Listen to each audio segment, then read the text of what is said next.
In today's society, teenagers and adolescents can often be found staring down at a screen. But why? This is likely due to the rise of a new form of communication known as social media. Social media encompasses online platforms such as Twitter, Facebook, Instagram, and so many more, in which the user creates an online profile where they can share content such as photos and status updates with those that they choose to connect with, who in turn leave feedback in the form of likes, comments, and sharing. Populations ranging from celebrities all the way down to average Joes like you and me make use of social media. However, with its growing popularity, social media is beginning to exert some negative effects on our society, including a population as impressionable as teenagers and adolescents.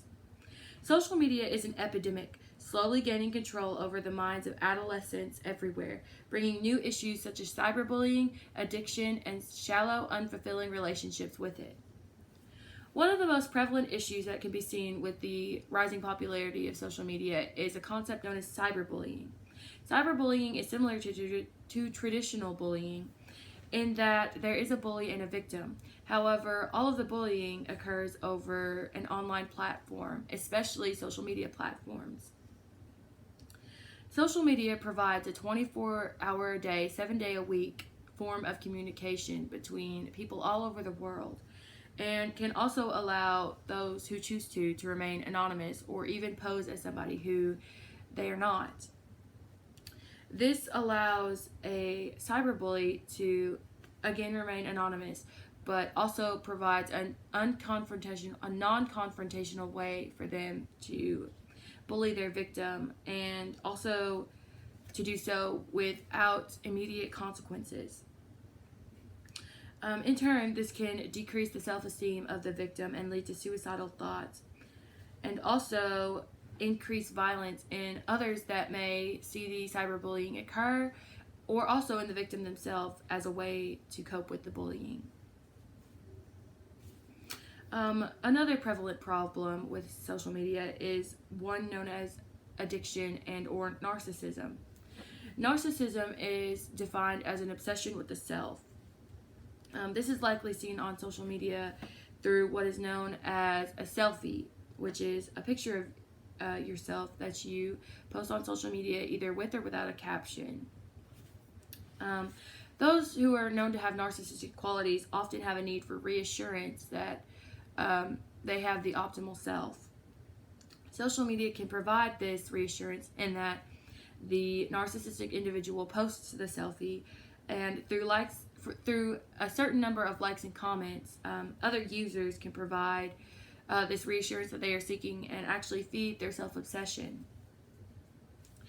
According to an article entitled "Face It, Don't Facebook It: Impacts of Social Media Addiction on Mindfulness, Coping Strategies, and the Consequences of Social Exhaustion," overusing social media can impair interpersonal skills and jeopardize the quality of relationships with others and decrease self-esteem, which leads into the next topic, which is relationship damage. Social media is used to keep up with others that may either live close by to you or even across the world. This can often be seen as a good thing. However, with the overuse of social media that we can see in society today, this often can create an obsession.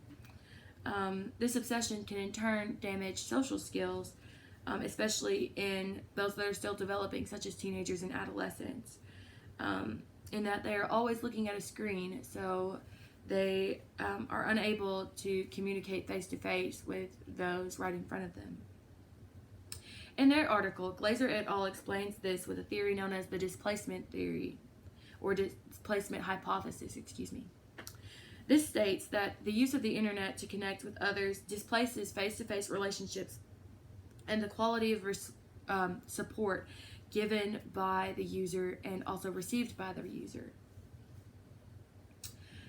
Although all of these negative aspects of social media are very apparent in society today, some still believe that social media is not completely a bad thing, in that it provides a convenient form of communication and can be used to create additional relationships for the user. Although social media can be a good thing oftentimes, it is often abused by many people that use it across the world. Although it is an easy form of communication, it also provides an easy form of communication for those who seek to partake in cyberbullying. As aforementioned, it is a 24-hour-a-day, 7-day-a-week access to these networks in which these bullies can say these derogatory comments towards their victims and torture them day in and day out. And again, although it does create the potential to add additional relationships for these users, these relationships are usually shallow and unfulfilling in that there is no personal connection that can be seen over social media, no face-to-face interaction or in-person reassurance that can be received by the user or given in return. Screens continue to dominate the attention of adolescents today, social media being the megaphone that increases this addiction. We're beginning to see some of the negative effects of social media in the teenage and adolescent population today, especially with how impressionable this population is. Narcissism, cyberbullying, and relationship damage are only a few of the consequences that have arisen from these networks. Social media is a plague that continues to sweep the globe, and without prompt recognition and intervention could be the start of the next crisis to scourge the world. Thank you.